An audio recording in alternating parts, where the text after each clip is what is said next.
A Cure for Wellness is directed by Gore Verbinski and stars Dane, DeHaan, Mia Goth, and Jason Isaacs. Now, I'm going to be very vague when describing the plot of this movie because the trailers have been very fake. All I'm going to tell you guys is this. A young business executive played by Dane DeHaan is sent to Switzerland to go to this wellness center, and that's it. I'm not going to say why he's sent there. I'm not going to say if he's well or not. I'm not even going to say it. Then I'm just going to tell you guys that that's it.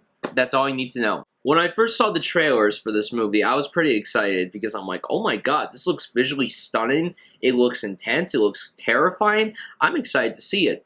Then I started hearing reviews. At first, people were like, this is really good. And then I started hearing like, oh, this is just, and I'm just like, oh no, what do I do? So I went with pretty low expectations. I just didn't want to get my hopes up. So I went to the movie, I saw it, and I loved it. You know, I don't usually like to say screw Rotten Tomatoes, and I know it's just a compilation of other critics, but like, I'm shocked that this movie's not getting higher rates. Is it a perfect movie? Not entirely. I had some flaws with it, but for the most part, I was blown away by A Cure for Wellness. I thought it was incredibly original, while still having elements of other movies, particularly Shutter Island and The Shining. I love the way this movie looks. If you say the movie's bad, you have to agree that it's visually appealing. The cinematography is breathtaking, and the set design, the costumes, they're all perfect. Like, I felt like I was in this wellness center during the entire movie, and that's a credit to Gore Verbinski's direction. And Gore Verbinski is a very hit-or-miss filmmaker in Hollywood. He did direct the first 3 Pirates of the Caribbean films. The first is excellent. The other 2 are very mixed on people. The Rain is fantastic. I love The Rain. Rango is great, and The Lone Ranger is the greatest movie ever made. I think this is one of Gore Verbinski's better films. I don't think it's his best. It might be my favorite film in terms of its direction, but my favorite film of his is still probably the first Pirates of the Caribbean, tied with The Rain.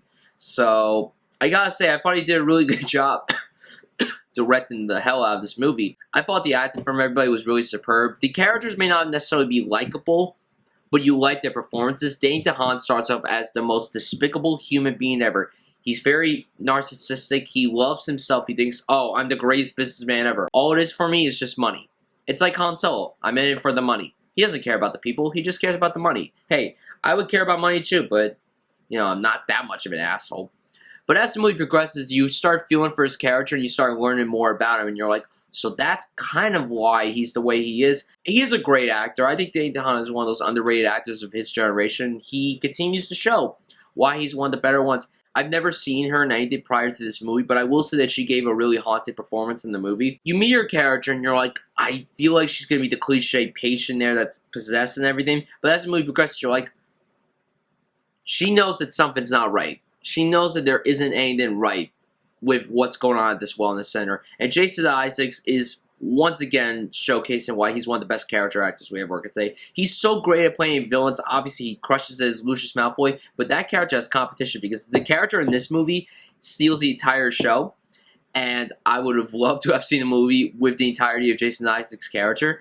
So, great job with everyone involved in the acting. The dialogue may not be the best, but I was still engaged with the story and everything. But my biggest problem with the movie, and that's everyone's biggest problem, the movie is way too long. I thought the movie should have been cut down at least 20 to 25 minutes. The movie did not have to be 2.5 hours long. But other than that, I had a blast with A Cure for Wellness. I thought it was terrifically shot, really well acted, vibrantly directed.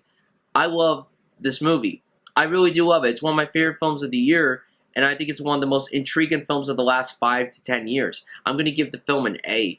I think it's just a brilliant work of cinema. I think it's going to be pretty overlooked, and I think in a few years it's going to be regarded as a classic. So guys, if you've seen A Cure for Wellness, please tell me what you thought of it down below. I also feel that some people are saying it's predictable. It's not predictable. Whoever said it's predictable, you're on drugs. So thank you so much for watching this review, and I'll see you guys soon.